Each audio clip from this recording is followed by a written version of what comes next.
This week then, after having looked at the Khorde Rushen for the body and speech last week, now we go to the mind. So we have body, speech, and mind. So these are the preliminaries of the mind. And there are three parts to this. The first part, cutting the root in the beginning. Secondly, finding the hidden flaws. And third, investigating how the mind is in the end. So the first one, very short, cutting the root in the beginning of this body, speech, and mind that wanders, what wanders in samsara. So this one is structured in the form of questions like we do in Vipassana. So I'm going to pause after each of these questions for a little bit. So I want you to think about this a little bit for a few minutes, and then we'll move on to the next one. But just to kind of stimulate you in terms of thinking about this. So continuing back, or going back over that one. Of this body, speech, and mind, what wanders in samsara?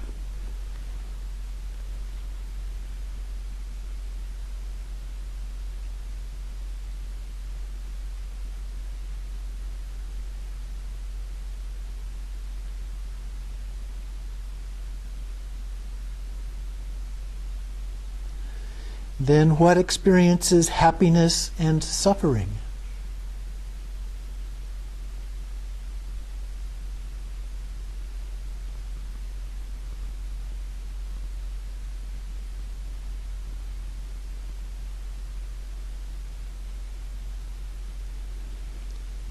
What produces and stops everything?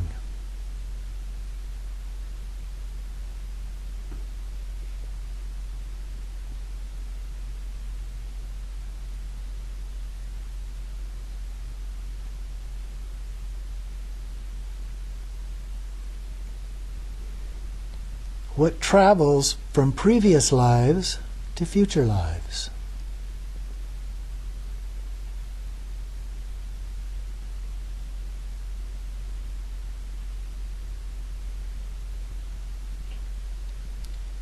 What moves?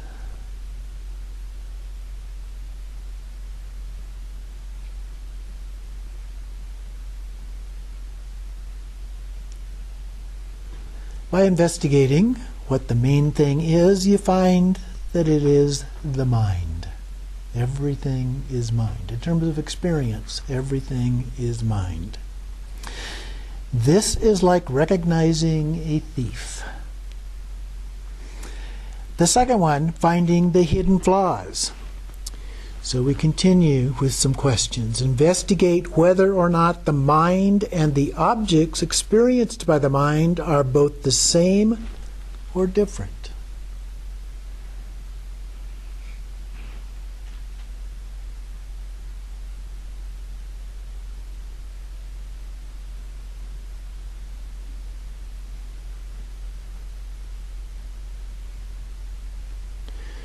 Furthermore, are body, speech, and mind the same or different?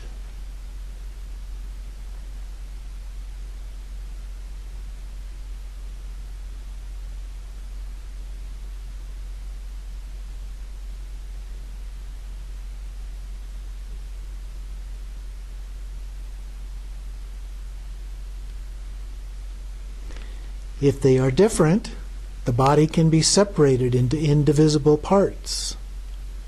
Speech fades without a referential trace. Mind leaves no trace of its activities. What is separate, and what separates these?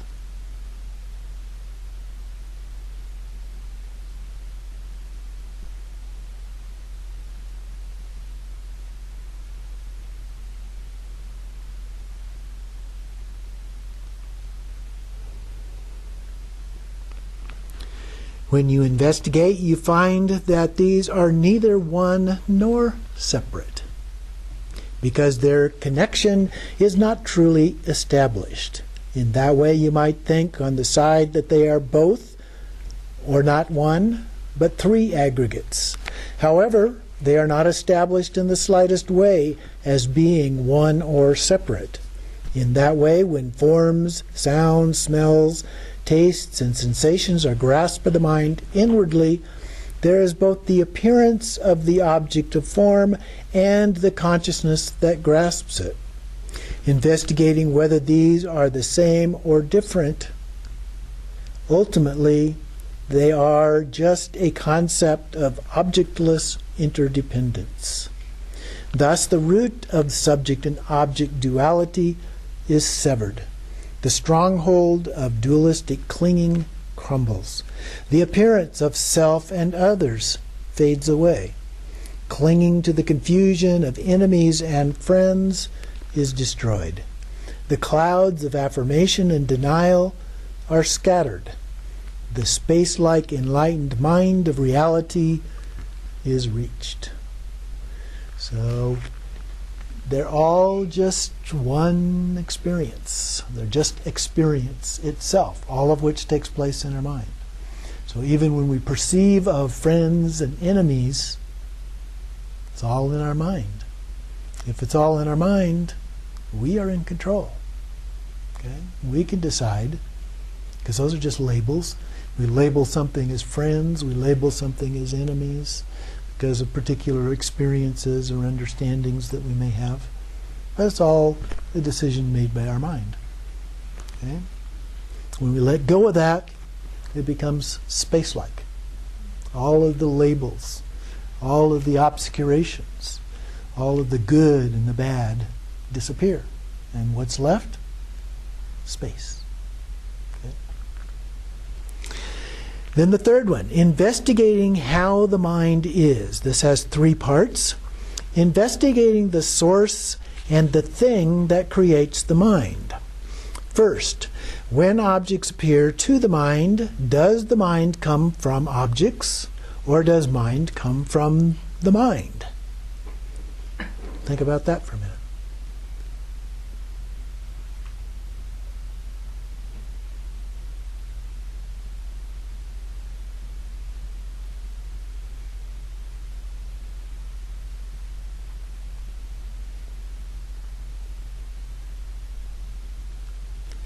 If the mind comes from objects, gross objects can be broken down into indivisible particles that are not established.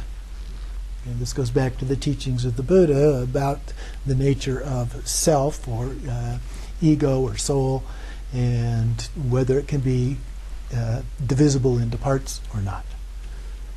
So indivisible particles, indivisible, so it can't be divided into parts, are not established as being truly existent. Since there is no object, no true object that is the source of such phenomena, a mind that arises from these cannot be established. When subtle objects of the mind are investigated, terms like color, shapes, parts, and so forth, nothing is found. So you look for the color of mind, you don't find a color. If you look for parts, you don't find them. If you look for a shape of the mind, you don't find that. Okay? It's beyond those things. Now, I think it's important to point out that from a Western point of view, the logic here is a little bit different. Buddhist logic's a little bit different than Western logic. For example, we typically, in the West, especially from a scientific point of view, tend to view mind as being a function of the brain. Okay? So, in that sense, if that is your assumption that that is actually true, then you begin to view it in a very different way. But Buddhists didn't do that. They didn't look at it as a function of the brain. They looked at it as its own independent function. Okay? And so when you have that as your base assumption, that changes the way that you understand that, how you view it, and the logic involved in the way of trying to deal with that. So then the second part of this particular one, on the next page, if the mind comes from the mind, the moment it comes from the mind, there are 2 things, because there has to be a source and a thing that comes from the source. So if that is the case, and since the mind cannot be 2 things at once, And this is, again, a logical kind of assumption here. The mind cannot come from the mind. In any case, if you feel that there is a source of the mind, although you may feel that there is something called mind, that the word can be written down and that you can feel it is there, what is actually said, written about, or existing.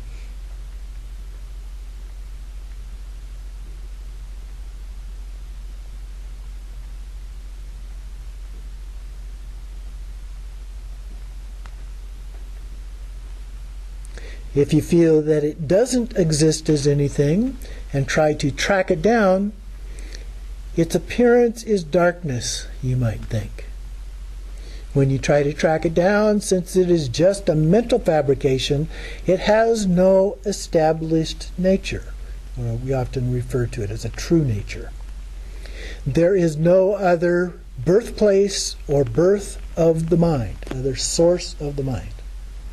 By reaching certainty that the mind is unborn, since the very beginning you understand the ground of the primordial resolution of the great Dharmakaya beyond concepts. So if you follow the logic involved here, from a Buddhist point of view, there is no source of mind. But we know mind exists, and so if there's no source but it exists, it has to have existed from beginningless time. Okay? So it's beyond a source, it's beyond origin. It has started, it didn't start per se, it's always been, and just continues to exist, if you will. The second part then is investigating the abode and the thing that abides as mind. Where is it and what is it? So in the middle, if you investigate the nature of the six senses, these are groundlessly pure, like space. There is no abiding object. Mind is not an object. If you look at your mind as the thing that abides, you will not be able to find a recognizable color, shape, or essence. I think here essence is like parts. As the nature of grasping consciousness cannot be found. Okay? After you are empty of the confusion about the subject and object of the mind, you understand the enlightened intention of reality resting within itself, of the great, pure, luminous, groundless Sambhogakaya, self-luminous, of the non-abiding nature of mind.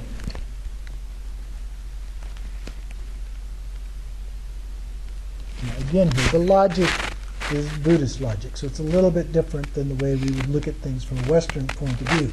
We have to understand the terminology related to nature, and particularly true nature of things. And oftentimes the adjective is not used. But if you read in terms of the context, you recognize when that is implied, which it often is, and as a result of that, you can see that different context, and then it makes a lot more sense. The third one then is investigating the destination and the thing that goes. And here we're talking about coming, abiding, and going. So at the end, there is no mind that appears as an object. You can't hold it in your hand. Since it is unborn in the beginning, it does not abide in the middle. As it does not abide, it is unceasing. Okay? So there's no beginning. It doesn't abide. So it doesn't go away either. It's unceasing. The nature of reality is free from arising, ceasing, and abiding. Determine that there is great equality that falls not into the bias of arising and abiding, reaching certainty about the Dhammakaya of self-liberated awareness and emptiness. There is the joyous mind within the great, boundless, vast equality. Okay? So when we let go of all of those different assumptions and all of those other ways of looking at things, then we begin to just rest in it as it is, if you will. So then there are three types of reasons to do the preliminaries of the mind. The first one, the common reasons, are that the negative deeds of the mind are purified, qualities are attained, and attachment to things being real, this would be in an ultimate sense of real, is reversed. Secondly, the special reason is that your mind will not return to samsara, and it will be liberated into the Dharmakaya. The third reason, the ultimate reason, is that you will reach nirvana within the dimension of Vajra mind or Buddha mind. So those are the three reasons to do the preliminaries of the mind. So the beginning, middle, and end, and analyzing each of those to understand with certainty the nature of mind. Then we move on to a fourth part here. So we did body, speech, and mind, and so now we have a fourth part, resting in naturalness. Now, we looked at the separation of samsara and nirvana, body, speech, and mind in the six realms. Then we looked at the purifying obscurations with the Omahong. And then we looked at the three preliminaries of body, speech, and mind. So this one is the fourth one at that level, resting in naturalness. As for resting in naturalness, gently rest your body within its own nature on a comfortable bed. Freshly, free from movement and shifting. Gently rest your speech within its own nature, freshly free from words and expressions. Gently rest your mind within its own nature, freshly free from thoughts and memories. So we would do that, just lay down on a bed or a sofa or something. There are three types of reasons to rest in naturalness. The first is the common reason, which is that since the movements of your subtle winds in the subtle channels become even, the elements are not disturbed, and you will be free from sickness. Secondly, the special reason is that you will generate the meditative absorption of resting within your own nature. Getting close to Dzogchen here. Thus, your body and mind will be automatically blissful. And then the third one, the ultimate reason, is that clinging to your three doors, body, speech, and mind, will be self-liberated. So we transcend all of those obscurations associated with body, speech, and mind. The labeling, the attachment, the aversion, all of those kind of things go away as a part of this. So I want to take a little break here so we can talk about it.